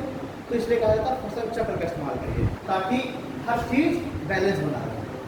मतलब तो अगर हम बात करें कि सबसे ज़्यादा एग्रीकल्चर के लिए बेहतरीन कौन सा क्षेत्र होगा, खादर, उसके बाद बांगर, ठीक है, फिर तराई, तो भी तराई क्षेत्र में बड़े बड़े पेड़ उगाए हैं, दलदली क्षेत्र है, ठीक है, तो इन क्षेत्रों में एग्रीकल्चर करना टफ है। बट हमारी पॉपुलेशन लगातार बढ़ रही है और लगातार पॉपुलेशन बढ़ रही है, तो हमें एग्रीकल्चर लैंड की भी आवश्यकता है। तो हम इन तराई के क्षेत्रों को भी क्या कर रहे हैं, इनके यहाँ के पेड़ पौधे काट काट के हम लोग इन तराई के क्षेत्रों को भी एग्रीकल्चर लैंड में कन्वर्ट कर रहे हैं। और सबसे ज़्यादा अनयूजफुल इन चारों में से कौन सा क्षेत्र होगा एग्रीकल्चर के लिए? खाबर। क्यों? बड़े बड़े पत्थर है, कैसे करोगे, कैसे हाथ चलाओगे, ठीक है। एक तरफ और ध्यान दो, जब बात चली रही है, आपसे कहा जाता है कि ऐसा कौन सा क्षेत्र है जहाँ पर नदियाँ विलुप्त हो जाती हैं। विलुप्त मतलब दिखाई नहीं देती, ठीक है। कौन से क्षेत्र में नदियाँ विलुप्त हो जाती हैं? कौन से क्षेत्र में नदियाँ विलुप्त हो जाएंगी, जरा सा आपने थोड़ा सा सोच के बताइए, किस क्षेत्र में नदियाँ विलुप्त का मतलब देखिए, यहाँ पर विलुप्त का मतलब ये नहीं कि नदियाँ गायब हो गई, बस हमारी आंखों से नहीं दिख रही नदी। तो हमने भाई जो चीज़ हमारी आंखों से नहीं दिखेगा हम उसको क्या देंगे, क्या देंगे, गायब हो गया, वो विलुप्त हो गया, ठीक है, मिसप्लेस हो गया। यही तो है, सामान हमारा कुछ खो जाता है तो हम क्या कहते हैं, मिसप्लेस, हमें नहीं दिख रहा है, तो होगा तो ना कहीं। तो अब किस क्षेत्र में नदियाँ वही हमारी आंखों से उधर हमें नहीं दिख रही, कौन सा भैया? भाबर। क्यों? कारण भाई इतनी बड़ी बड़ी चट्टानें इकट्ठी हैं, मैं कह रहा हूँ तुम इतनी बालू रखो, एक तसला बालू रखिए, उसमें आप एक गिलास पानी डालिए, पानी आपको दिखेगा? नहीं दिखेगा। लेकिन जब पानी रस रस के नीचे चला जाएगा तो फिर बाद में नीचे से ऐसे बहेगा ना, ऊपर से तो पानी आपको नहीं दिखेगा, लेकिन पानी नीचे से बहेगा। जब तो यही चीज़ है भाबर और तराई का। नदी ऊपर से आई, इतनी बड़ी बड़ी चट्टानें हैं, इन चट्टानों की नदी नीचे से बह रही है, ऊपर हमें तो ऊपर है चट्टान, पानी तो ऐसा नहीं कि इसी चट्टानों से चढ़ चढ़ के बहेगा, पानी तो बहेगा ना नीचे से, ठीक है। और तो अगर हम चट्टानों के ऊपर ऐसे खड़े हैं, मान के चले हम हेलीकॉप्टर से ऊपर से उड़ रहे हैं, तो जब हम भाबर आप जाएंगे, जम्मू कश्मीर जाएंगे, आप उधमपुर तो निकलिए, ठीक है, ओवरब्रिज के ऊपर से ट्रेन निकलती है, तो आप देखिए ओवरब्रिज के नीचे से आपको नदी दिखाई नहीं देगी, मतलब ट्रेन से आपको नदी दिखाई नहीं देगी, वहाँ पर आपको केवल बड़ी बड़ी चट्टानें दिखाई देगी, तो लगता है कि नदी यहाँ पर सूख चुकी है, ठीक है। लेकिन जैसे ही आप थोड़ा और आगे पहुँचेंगे तो नदी जहाँ से वो पत्थर खत्म हो जाएंगे बड़े बड़े, वापस नदी दिखने लग जाएगी, तो आपको लगेगा अरे ये तो चमत्कार है, आज से नदी ऐसे टूट आई। ऐसा नहीं है, भाबर क्षेत्र में नदी बस हमारी आंखों से ओझल हो गई, क्योंकि वो चट्टानें बड़ी हैं और पानी नीचे से बह रहा है, और जैसे ही भाबर क्षेत्र से क्रॉस करके पानी बाहर आया, वापस दिखने लगा, वही बालू और ग्लास से पानी डाला आपने, पानी नीचे से बहना चालू हो जाएगा, और पानी एक जगह से नहीं बहेगा, पानी भी बहुत जगहों से बहने लगता है, ठीक है। बस यही कॉन्सेप्ट है, समझ आ गए, भाबर तराई बांगर खादर, ठीक है। अभी इस मैदान में ही और भी बहुत सारे चीज़ हैं, भूर, रेह कल्लर, ठीक है, बारिंद का मैदान, ठीक है, बील, जल्ला, धांड, ये बहुत सारे टाइप हैं इन्हीं मैदानों के ही। और ये जो बारिंद है, भूर है, रेह कल्लर है, ये बांगर के टाइप्स है, ठीक है। बांगर के अंतर्गत यही कुछ कुछ अलग अलग इनकी सिग्निफिकेंस है, जिससे हमने इनको अलग अलग नाम दे दिया है। वो सारे के सारे बांगर यानी ओल्ड एलोवेल सॉइल के, बस अलग अलग क्षेत्रों में हमने अलग अलग नाम दे दिया है उनकी अलग अलग विशेषताओं के कारण। ऐसे ही बेट का मैदान, आपसे एग्जाम में पूछा जाता है कि बेट का मैदान किस राज्य में पाया जाता है, तो हम आंसर लगाते हैं वहाँ पर पंजाब और हरियाणा में। क्यों है बेट का मैदान? खादर ही, लेकिन बस उसी बेट के मैदान को, उसी मतलब खादर को ही हमने पंजाब और हरियाणा में बोल दिया बेट, ठीक है। है वो खादर। मतलब कि अगर आप पंजाब जाएंगे और आपसे कोई आपका दोस्त कहे चलो मैं तुम्हें बेट दिखा के जाता हूँ, और तुम जाओगे देखने तो कहोगे अरे ये तो खादर है यार, ये तो नई एलवेल स्वेल का क्षेत्र है। क्योंकि तुम्हारे क्षेत्र में कह रहे हैं खादर और पंजाब हरियाणा में कह रहे हैं उसी को बेट, सेम चीज़ है, दोनों सेम थिंग है। लेकिन अगर हम बात करें बारिंद, भूर, रेह और कलर, वहाँ पे कहाँ चले गए? ये होता है, देखिए टॉपिक में भटका देने का, ठीक है, ये होता है भटका देना। अब जब एक चीज़ चालू हो जाती है तो फिर लगता है कि इसको थोड़ा सा और बता, थोड़ा और बता दो, ठीक है, ये होता है। इसीलिए जो है अधिकतर टीचरों को आपने देखा होगा कि अगर आप बीच में कोई क्रॉस क्वेश्चन करते हैं तो नहीं बताते लोग, और आपको लगता है कि लोग एरोगेंस इतना अधिक है कि नहीं बता रहे। वहाँ पर एरोगेंस की बात नहीं होती, बात ये होती है कि अगर आपने एक बार भटका दिया तो फिर वो टॉपिक भटक जाता है, ठीक है। अब बात जब चली ही है तो दूर तक जाएगी, सुन लो। अब इतना बड़े, लेकिन अब समस्या मैं तो पढ़ा दूँ 12 बजे तक, लेकिन इनको जाने की जल्दी होने लगती है तो इसलिए बंद करना पड़ता है। अब घूर क्या है? आपके क्षेत्र में घूर दिखाई देता होगा पक्का, मैदान में कभी खेत गए नहीं गए? बिल्कुल इंग्लिश मीडियम खेत तो गए होगे, खेत अगर गए होगे तो खेतों में तुमने मिट्टी के बड़े बड़े वो देखे होंगे ढेले, अरे बड़े बड़े उसके टुकड़े मिट्टी के, ठीक है, जम जाते हैं, हमारे क्या कहते हैं उनको ढेले कहते हैं। उनमें तुमने देखा होगा, तुम लोग तो खैर ना गई होगी, तुमने गई होगा खेत? हाँ, तो कभी अब जाना है बदल गाँव जाना है, कौन सा गाँव है? मतलब प्रॉपर सिटी, ऐसा बोल ही नहीं सकता कि प्रॉपर सिटी की हो, जाकर के अपनी जो है वो वंशावली निकालना तुम्हारा ज़्यादा पड़ जाता होंगे गाँव से। भैया जब भारत गाँव का ही देश है, गाँवों में ही भारत बसता है, कोई ऐसा आदमी है ही नहीं जो, मैं ये नहीं कह रहा कि चलो ठीक है कोई मेट्रोपॉलिटन सिटी का कोई व्यक्ति हो तो ठीक है वो 4-5 पीढ़ियों से रह रहा हो सिटी में, वो बात अलग है। लेकिन बांदा ये जो अपना बुंदेलखंड है तो बुंदेलखंड पूरा का पूरा है ये गाँव है, वो है ही गाँव। क्या बांदा शहर है क्या? कहाँ की हो, कौन सी जिले की हो? बांदा की हो? बोल दो कास्ट रिपोर्ट। तो ये है ही बुंदेलखंड गाँव, तो किसी न किसी गांव से जाके पहले से पूछना कि हमारा ओरिजिन कहाँ है, बता दीजिए। तो जब आप खेतों में जाएंगे तो आपको मिट्टी में आपको किसी किसी खेत में मिट्टी में आपको दिखाई देंगे बालू के पार्टिकल, छोटे छोटे बजरी कंकड़ दिखाई देते कि नहीं दिखाई देते? दिखाई देते ना मिट्टी में, उसी को हम कहते हैं धूल। जब मिट्टी में धूल, इसको इंग्लिश में धूरी बोलते हैं। ये कुछ टर्म है जिनको इंग्लिश और हिंदी में एक ही वर्ड बोलते हैं, बस उसको इंग्लिश में लिख दिया तो इंग्लिश में हो गया, हिंदी में। हमारे ऐसी मिट्टी वहीं पाई जाती है जहाँ पर ओल्ड एलुवियल सॉइल है। ऐसी मिट्टी सबसे ज़्यादा पाई जाएगी वेस्टर्न यूपी में। आप जाइए बिजनौर, मुरादाबाद, ऐसे बिजनौर मुरादाबाद में जाओ, वहाँ देखो तुम्हें वहाँ पर भूर ही भूर के दिखाई देंगे। अब बुंदेलखंड में भी प्रॉपर भूर दिखाई देता है, क्योंकि बुंदेलखंड में क्या है, एक तो सूखा, और जब जो क्षेत्र जितना सूखा होगा, जितनी गर्मी होगी, वहाँ पर जो हवा है, हवा उतनी ही तेज चलेगी। क्यों? क्योंकि वहाँ पर लो प्रेशर उतना ही ज़्यादा बनेगा, लो प्रेशर जोन उतना ही अधिक बनेगा, और जहाँ पर लो प्रेशर जोन बनेगा वहाँ पर हाई प्रेशर जोन से हवाएं तेज़ी से बहेंगी। सीधी सी बात है, लो प्रेशर जोन, आप पानी को उबालेंगे, नीचे सतह गर्म है, पानी ऊपर की ओर उठता है, जो नीचे लो प्रेशर बन रहा है, ठीक है। तो जब लो प्रेशर बनेगा, अब मान लीजिए बुंदेलखंड में कितनी गर्मी पड़ती है, तुम जाके धूप अपने खेतों में खड़े हो गए, तब तुम्हें पता चलेगा लो प्रेशर जोन। जब बिल्कुल धूप में खड़े हो गए तो खेतों में बना लो प्रेशर जोन, क्योंकि दूर दूर तक पेड़ नहीं है खेतों में, तो जब पेड़ नहीं तो वहाँ पर गर्म होगी जमीन, लो प्रेशर जोन बने, तो हाई प्रेशर जोन से हवाएं बही तेजी से। अब जब हवाएं तेजी से बहेंगी तो अपने साथ क्या लेकर के आएंगी? बहाकर, उड़ा करके छोटी छोटी बालू के कण, छोटे छोटे कंकड़ पत्थर बजरी के कण बहा करके लेकर के आएंगे, वो फैला देंगे आपके खेतों में, ठीक है। ये हमारे बुंदेलखंड में खूब दिखाई देता है, सहारनपुर और बिजनौर में खूब दिखाई देता है, वेस्टर्न यूपी के गाजियाबाद में खूब दिखाई देगा आपको, गौतम बुद्ध नगर में खूब दिखाई देगा, ठीक है। तो इन्हीं ओल्ड एलुवियल सॉइल के मैदानों को हम कहते हैं भूर, जहाँ पर कंकड़ पत्थर बजरी ये सब का फैलाव हो, ठीक है। अब बात आती है रेह और कलर। रेह और कलर भी खूब दिखाई देते हैं हमें वेस्टर्न यूपी में। क्यों? क्योंकि वेस्टर्न यूपी और हरियाणा और पंजाब, इन क्षेत्रों में क्या है, जो न्यू एलुवियल सॉइल का क्षेत्र है वो तो खत्म हो गया। ओल्ड वहाँ पर भी तो भाई कुछ ना कुछ क्षेत्र ओल्ड एलुवियल सॉइल का है ही, पंजाब हरियाणा में, वेस्टर्न यूपी में भाई जो नदी के किनारे का क्षेत्र है वो तो है खादर, और उस खादर को हम वहाँ कहते हैं हरियाणा पंजाब में बेट, लेकिन ओल्ड एलवेल सेल का जो क्षेत्र है जहाँ पर पानी हल्का नहीं पहुँच पा रहा है, अब वहाँ पर आया हरित क्रांति, ग्रीन रेवोल्यूशन आया। ग्रीन रेवोल्यूशन में क्या किया गया?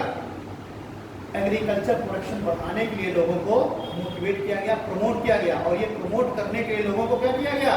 हाई फर्टाइल सीड्स दिए गए, लोगों को सब्सिडी दी गई, लोगों को फ्री में पानी दिया गया, फ्री में बिजली दी गई। और जब लोगों को फ्री की चीज़ मिलती है तो लोग उसका कंजम्पशन ज़्यादा करते हैं। बस शिक्षा को छोड़ के, शिक्षा को छोड़ के, ठीक है, क्योंकि शिक्षा दिख रही है, फ्री में मिल रही है, तो उसका कंजम्पशन नहीं कोई करना चाह रहा। बाकी अभी यहीं पे कह दो कि फ्री में जो है आपको क्या मिलेगा, कुछ भी कह दो, XYZ, ठीक है, फ्री में कोई ऐसी घटिया चीज़ भी कह दो फ्री में मिल रहा है, तो लोग वहाँ पर लाइन लगा लेते हैं, ठीक है। अब लोगों को मिला वहाँ पर ग्रीन रेवोल्यूशन के तहत लोगों को फ्री में पानी, और जब फ्री में पानी मिला तो लोगों ने अपने खेतों को भरपूर पानी पिलाया। हर एक चीज़ की एक लिमिट है, तुम्हारे खेत की लिमिट है, उसको 2 घंटे पानी चाहिए, ठीक है, खेत को पानी चाहिए उस फसल को 2 घंटे, और तुमने उस खेत को पानी दिया है 12 घंटे, क्योंकि फ्री में पानी मिल रहा है तो आपने पाइप चला के छोड़ दिए। तो क्या अधिकता की भी तो कोई ना कोई नुकसान ही होता है, कोई भी अधिकता हो, ठीक है। आप अधिक पानी पिएंगे तो आपको भी नुकसान होगा। पानी फायदा जरूर करता है, लेकिन ज़्यादा पानी पीना भी नुकसानदेह है ना, ठीक है। तो डॉक्टर कहते हैं कि आप एक दिन में 5 से 6 लीटर पानी पिए। अब ऐसा नहीं कि दिन भर पानी पी रहा तो आप 15 लीटर पानी पी ले रहे हो। एक समय तक तो फायदा करेगा, लेकिन फिर डिफिशियंसी कोई ना कोई आएगी, नुकसान करेगा, कहीं ना कहीं से नहीं पानी, ठीक है। तो जो है वो सबसे ज़्यादा होता है कि जो ये ब्लैडर्स होते हैं इनकी दिक्कत आने लगती है। अब खेत को चाहिए 2 घंटा पानी, आपने दिया 12 घंटा। अब खेत अब कुछ ना कुछ तो कुछ समय में असर दिखाएगा, 4, 5, 6 साल तो खेत ने बढ़िया प्रोडक्शन किया। अब उसके बाद समस्या आनी चालू होगी। आज देखा ही रो रहे हैं किसान, क्यों? क्योंकि पानी जब नीचे जाएगा तो हम सभी जब कैपिलरी एक्शन का नाम सुने हैं, कैपिलरी एक्शन को हिंदी क्या कहते हैं? केशिक तत्व का प्रभाव क्या है? क्या होता है कैपिलरी एक्शन? केशिक तत्व गाँव में वो जलाई जाती है, उसको क्या कहते हैं? दिया। हमारे गांव में तो डिब्बी कहा करते थे, ठीक है, इतनी होती है वो पीतल की, गोल गोल की छोटी सी, तो उसमें नीचे भरा था मिट्टी का तेल, और उसमें एक कपड़े की बाती बनाई जाती है और उसको ऐसे घुसा दी जाती है। उसकी ऊपर से हेड उसका इतना से निकाल दिया जाता है, बाकी पूरी मिट्टी को मिट्टी के तेल में डाल दिया जाता है और उसमें लगाई जाती है आग। तो क्या पूरा कपड़ा जलने लगता है? नहीं, वो केवल ऊपर का टिप जलेगा, और धीरे धीरे आप 2 दिन बाद देखिए मिट्टी का तेल खत्म हो चुका होगा, फिर आपको रिफिल करना पड़ेगा। तो आखिरकार ये मिट्टी का तेल ऊपर तक कैसे आ गया? कैपिलरी एक्शन के थ्रू। पानी ऊपर तक कैसे आया? कैपिलरी एक्शन के थ्रू। ऐसे ही यही था कैपिलरी एक्शन, ठीक है। आप अपनी शर्ट को उतारिए और थोड़े से पानी में अपनी शर्ट को ऐसे टच करा दीजिए, थोड़ी देर में आप देखेंगे कि आपकी आधी शर्ट गीली हो चुकी होगी। ये क्या है? Capillary action. आप एक परख नली दीजिए, तो उस परख नली को आप एक जार में भरे पानी में ऐसे डुबोइए, पानी आधी परख नली तक चढ़ाता ही नहीं चढ़ाता, क्या है? Capillary action. बस यही चीज़ है। पानी जब आपने अधिक से अधिक खेतों को दिया, पानी गया नीचे, और नीचे की जो चट्टानें हैं वो है नमक। नीचे चट्टाने में उपस्थित है नमक, नीचे चट्टानों में उपस्थित है चूना। भाई नमक भी कैल्शियम, ठीक है, NaCl, और चूने में भी कैल्शियम। सीधी सी बात मान लीजिए कि कैल्शियम है, ठीक है। बचपन में लोग पढ़ते थे नमक और चूना, लेकिन अब आप समझिए कैल्शियम, चाहे वो नमक हो चाहे चूना हो, भाई कैल्शियम जहाँ भी स्टोर होगा, या तो नमक के फॉर्म में हो या चूने के फॉर्म में, जहाँ सोडियम ज़्यादा हो जाएगा तो वहाँ पर नमक हो गया, और जहाँ कार्बोनेट ज़्यादा हो गया वहाँ पर कैल्शियम कार्बोनेट, चूना हो गया CaCO3। तो अब पानी जब नीचे गया तो कैपिलरी नीचे गया, नीचे चट्टानों में पानी जाकर के मिला, तो चट्टानों को पानी ने क्या कर दिया? घोल दिया। चट्टानों को पानी ने उन चट्टानों को घोल दिया, और पानी में उन चट्टानों में जो उपस्थित कैल्शियम था वो पानी में घुल गया। भाई चूना कैल्शियम वो तो सोल्यूबल है ना पानी में, घुल गया। अब ऊपर जमीन में पड़ी धूप तेजी से, अब धूप पड़ेगी तो नीचे का जो पानी है उसको सोखेगा ना, पानी वेपराइजेशन होगा ना। तो पानी कैसे सूखता है? या तो पानी नीचे चला जाए पूरा, और या तो धूप पड़ेगी तो परत सूख जाएगी। इसलिए तो हमें मिट्टी के ऊपर की परत जल्दी सूख जाती है और नीचे की परत हल्की हल्की गीली रहती है। तो अब जब ऊपर से धूप पड़ी तो उसने पानी को खींचा वेपराइजेशन में, तो पानी में सोल्यूबल क्या था? कैल्शियम। तो पानी के साथ साथ कैल्शियम भी ऊपर आ जाएगा कि नहीं आ जाएगा? कैपिलरी एक्शन के थ्रू। लेकिन अब ऐसा नहीं कि कैल्शियम वेपराइजेशन में भी चला जाएगा, क्योंकि वहाँ पर कैपिलरी एक्शन नहीं लगेगा। कैपिलरी एक्शन तो किसी न किसी मीडियम के थ्रू लगेगा ना। रिएक्शन के थ्रू। तो जो नीचे जो चूने की चट्टानें थी, जो कैल्शियम था वो कैपिलरी रिएक्शन के थ्रू पानी के साथ ऊपर सतह पर आ गया, और ऊपर सतह पर पानी तो हो गया वेपराइज, छूट क्या गया कैल्शियम। तो आप अगर खेतों में जाएं तो किन्हीं किन्हीं क्षेत्रों में, किन्हीं किन्हीं जगह पर ऐसा होता है, वेस्टर्न यूपी चले जाए, पंजाब हरियाणा चले जाए, वहाँ पर आपको पूरे खेतों में सफ़ेद सफ़ेद परत बिछी हुई मिलेगी, सफ़ेद परत बिछी हुई मिलेगी ऊपर, बिल्कुल वाइट वाइट सा। आपने बुंदेलखंड में कुछ क्षेत्रों में, ठीक है, हमारे खेतों में है, ठीक है, मेरा गाँव में पड़ता है बदानी के पास, तो हमारे खेतों में है वाइट जो है परत बिछी हुई है, लेयर बिछी हुई है। तो वो क्या है, वो है नमक की परत या चूने की परत या फिर क्या है कैल्शियम की परत, ठीक है। वो क्या करेगी, वो जमीन की फर्टिलिटी को गिरा देगी, जमीन की फर्टिलिटी को गिरा देगी। अब उसको जो है भाई लोगों को पहले तो बड़ा अच्छा लगा, खूब अच्छा प्रोडक्शन हुआ, लेकिन अब धीरे धीरे पंजाब हरियाणा वेस्टर्न यूपी में क्या है कि अब जो है प्रोडक्शन घट गया। अब लोगों ने जब प्रोडक्शन घट गया तो लोगों ने अब प्रोडक्शन बढ़ाने के लिए ज़्यादा से ज़्यादा फर्टिलाइजर इस्तेमाल करना चालू किया। तो अब चले जाइए पंजाब हरियाणा और वेस्टर्न यूपी में बहुत ज़्यादा फर्टिलाइजर का इस्तेमाल होता है, बहुत ज़्यादा। बिहार और पूर्वी यूपी में इतना फर्टिलाइजर नहीं इस्तेमाल होता जितना पंजाब हरियाणा और वेस्टर्न यूपी में होता है फर्टिलाइजर का इस्तेमाल। इसीलिए वो क्षेत्र गेहूँ के उत्पादन में अग्रणी है, फर्टिलाइजर डालोगे होगा तो उसका भी लेकिन दूरगामी प्रभाव तो पड़ता ही पड़ता है, ठीक है। अभी एक नई लेटेस्ट की रिपोर्ट आई है कि फूड के थ्रू भी ये जो यूरिया है हमारे बॉडी में पहुँच रहा, पानी के थ्रू तो पहुँच ही रहा था, फूड के थ्रू भी पहुँच रहा है। क्यों, तो ये इतना ज़्यादा उसमें तुम फर्टिलाइजर डाल रहे हो तो वो जो जड़ें हैं उसकी वो उस यूरिया को खींचेगी, सीधी सी बात है कि उसका जो असर आ जाएगा, उसमें ग्रेन में आ जाएगा, उस ग्रेन को आप खाएंगे तो यूरिया आएगा। तो नई रिपोर्ट आएगी पानी के मुकाबले खाने से ज़्यादा यूरिया जा रहा है लोगों की बॉडी में, ठीक है। तो रेह और कलर क्या हो गए, रेह और कलर वही क्षेत्र है जहाँ पर ये नमक की सफ़ेद परत बिछी हुई है, कैल्शियम की सफ़ेद परत बिछ गई है, ठीक है। सीधी सी बात है, वहाँ प्रोडक्शन डाउन हो जाएगा, प्रोडक्शन डाउन हो जाएगा तो फर्टिलाइजर का आप इस्तेमाल करेंगे, और इस रेह और कलर ये जो सफ़ेद परत है इससे इसका जो समाधान है, जो सोल्यूशन वो क्या है, वो है जिप्सम का छिड़काव। तो समझ रहे हैं, ठीक है। तो जिन क्षेत्रों में ये जो सफ़ेद परत की समस्या है वहाँ पर किसान क्या करते हैं, जिप्सम का छिड़काव करते हैं खेतों में। इससे क्या होता है, उसके जो बॉन्ड है टूट जाते हैं, वो उसके साथ मिला, बॉन्डिंग टूट गई और वो फिर परत के नीचे चला गया या वो डिजॉल्व हो गया, ठीक है। तो आपसे पूछा जाता है कि रेह और कलर जमीन में उसका जो है उसका सोल्यूशन क्या है, उसको वो जो समस्या है, जो प्रॉब्लम है उसको टैकल करने के लिए क्या उसका सोल्यूशन है, तो जिप्सम को छिड़काओ। और रेह और कलर जमीन भी आप समझ गए भाई, जो गोल्ड ऑयल सॉइल है उसी में तो फर्टिलाइजर का अधिक इस्तेमाल किया जाएगा, उसी में तो ज़्यादा सिंचाई की जरूरत पड़ेगी। आप चलिए जाइए नदी किनारे किनारे, आप ऐसे बीज डाल दीजिए, पानी कभी न डालने जाओ, नहीं फिर भी वहाँ पे खेती हो जाएगी, क्योंकि नदी अपने नीचे भी कुछ हिस्से तक, आपको ऊपर नदी दिखेगी लेकिन जमीन के नीचे भी कुछ हिस्से तक उसका पानी रिस के जाता रहता है। तो जो पौधे की जड़ें हैं वो नीचे से पानी खींच लेगी, आप ऊपर से मत डालिए कुछ, खातर क्षेत्रों में पानी मत दीजिए, लेकिन फिर भी वो हरे भरे रहेंगे, ठीक है। और यहीं आप बांगर जमीन में चले जाइए, वहाँ नीचे पानी नहीं है, गलत है। तो अब तो ये जो रेह और कलर जमीनें कहाँ बनेगी, ये बनेगी ओल्ड एलवेल क्षेत्र में। भूर कहाँ बनेगी, ओल्ड एलवेल क्षेत्र में। बारिंद का मैदान कहाँ होगा, ओल्ड एलवेल क्षेत्र। अब बारिंद क्या समझ, गंगा नदी और ब्रह्मपुत्र नदी दोनों बह रही हैं और बह करके वो गिर रही हैं बंगाल की खाड़ी में, बे ऑफ बंगाल में गिर रही हैं।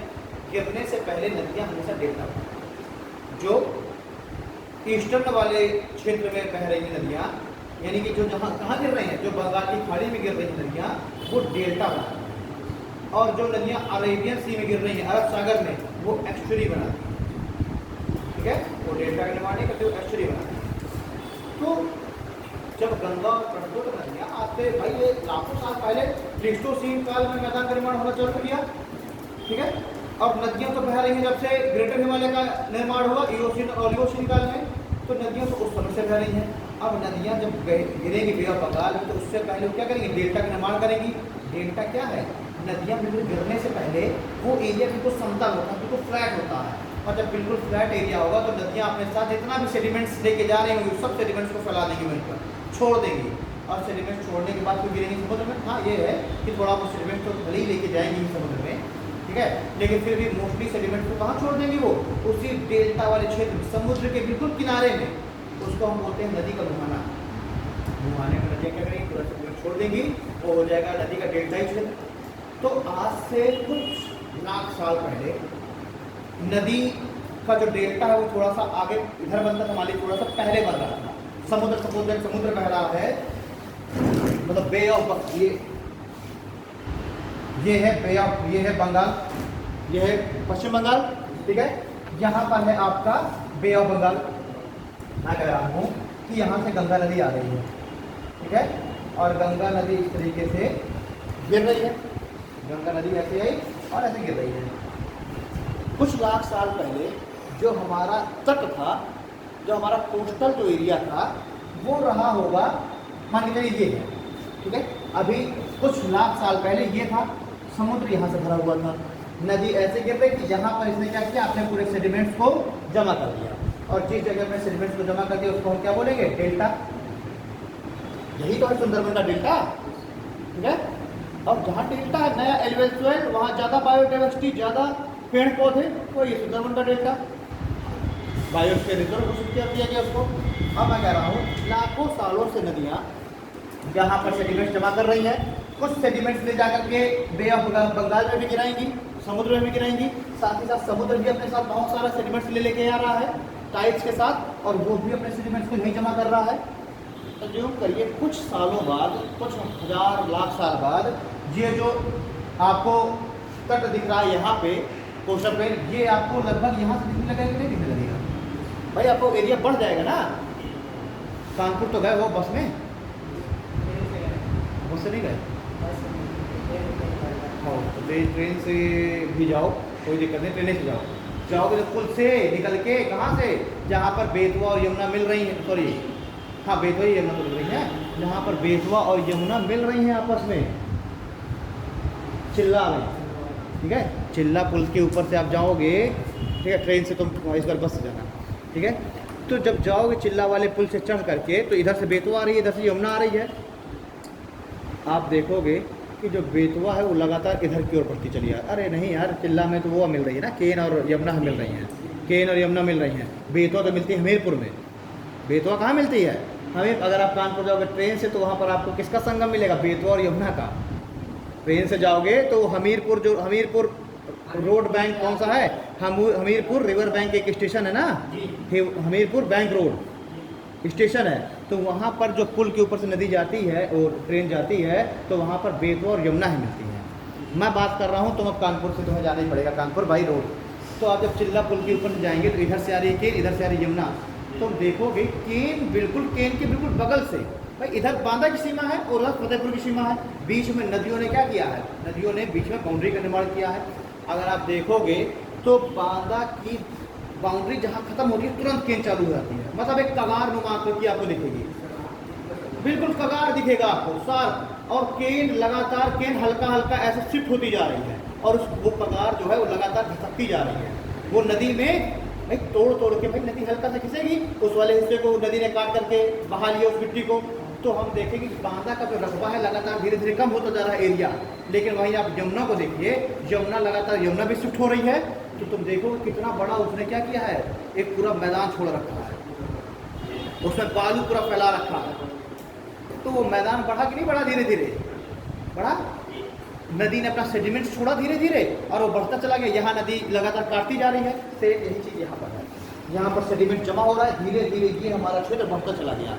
अब देखिए, पहले गंगा का डेल्टा बन रहा था यहाँ पर, क्योंकि नदी यहीं पर गिर जा रही थी, अब वर्तमान में डेल्टा कहाँ बनेगा, यहाँ पर बनेगा, ठीक है। तो ये क्या, ये ओल्ड डेल्टा हो गया ना, ये गंगा का ओल्ड डेल्टा है, और जो गंगा का ओल्ड डेल्टा होगा, स्वाभाविक सी बात है वो ओल्ड एलुवियल सॉइल होगा, भाई डेल्टा भी तो एलुवियल सॉइल है ना, जलोढ़ मृदा, मिट्टी नदी जिस मिट्टी को बहा करके लेकर के आए उसे जलोढ़ मृदा कहते हैं, एलुवियल सॉइल। तो ये जो ओल्ड डेल्टा है, ये क्या है, ये जो पहला वाला जो डेल्टा था ओल्ड डेल्टा, ये ओल्ड एलुवियल सॉइल का क्षेत्र हो गया, और जो ये नया जो डेल्टा बना ये न्यू एलुवियल सॉइल का क्षेत्र हो गया। तो बस इसी ओल्ड डेल्टा क्षेत्र को ही बंगाल में बोलते हैं बारिंद का मैदान। बात समझ आ गई, बारिंद का मैदान, भूर भी वही है, रे कलर भी वही है, बारिंद भी वही है, बस सबकी थोड़ा अलग अलग चीज़ें हो गई, रे कलर में नमक की परत, भूर में कंकड़ पत्थर बजरी, और बारिंद में क्या है, गंगा और ब्रह्मपुत्र का ओल्ड डेल्टा, गंगा और ब्रह्मपुत्र का ओल्ड डेल्टा, ओल्ड एलुवियल का क्षेत्र, ठीक है, वो क्या है 12 किलोमीटर।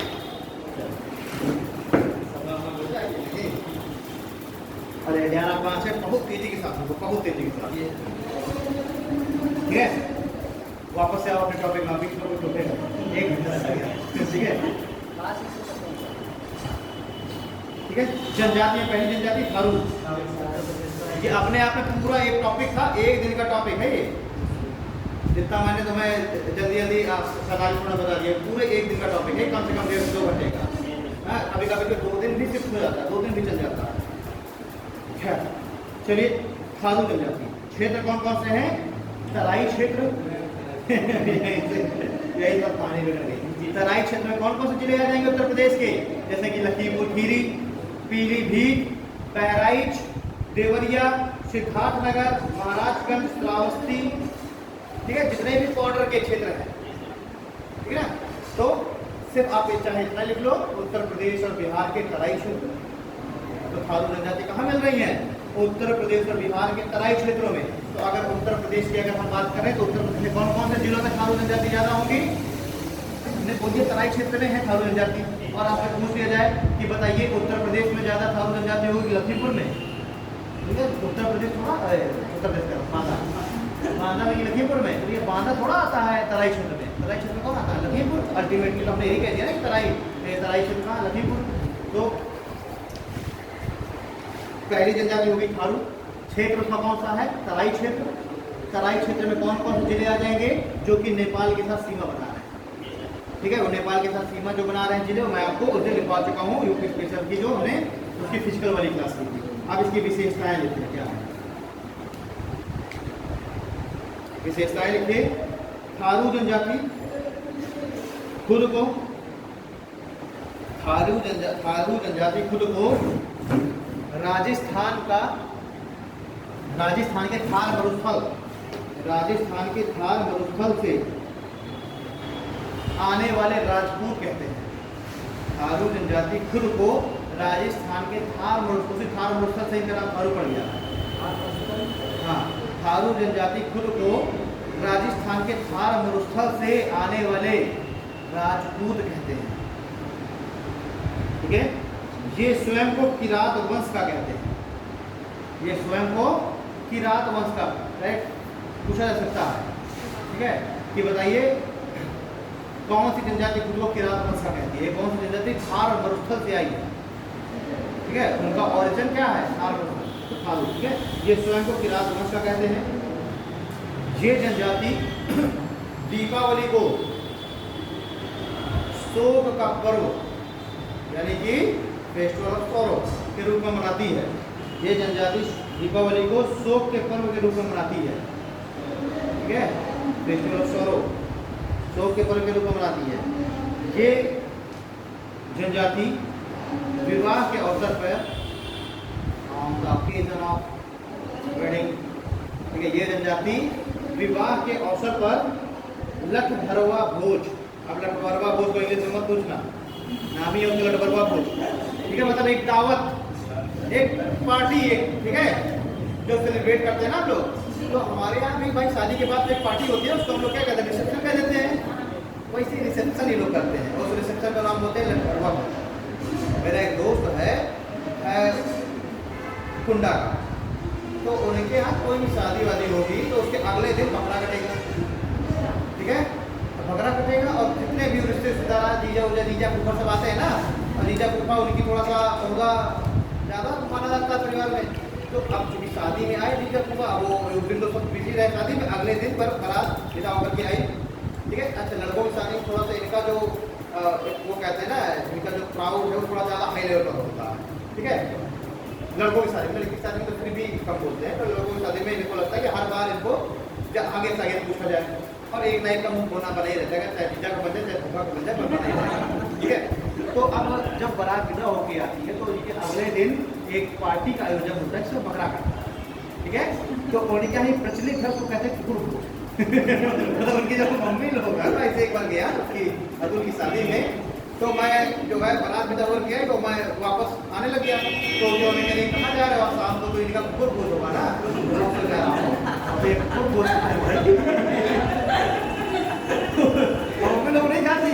अब वो सब आदमी घर के खा रहे हैं तो उन्होंने कहे कुकर बोल, तो कहे साहब तो कुकर बोलो। मैंने कहा, तो मैंने उससे पूछा कुकर बोल का, अरे वो बकरा बनता है ना मैं शादी के बाद। तो मैंने कहा आंटी जी मैं कुकर बोझ को मैं अटेंड नहीं करता, बकरा खाता रहे हो। तो मैंने फिर नहीं अच्छा नहीं करते थे, ठीक है। तो जैसे उनके यहाँ बोल दिए कुकर बोझ, तो वैसे ही जो थारू जनजाति है वो शादी के बाद जब दावत का आयोजन करती है उसको क्या बोलती है, लठ भरवा, ठीक है। चलिए अब तो भूले नहीं ना, आगे लिखिए। ये जनजाति संयुक्त परिवार की संकल्पना पर बल देती है। ये जनजाति संयुक्त परिवार की संकल्पना पर बल देती है एवं वैशाख के महीने में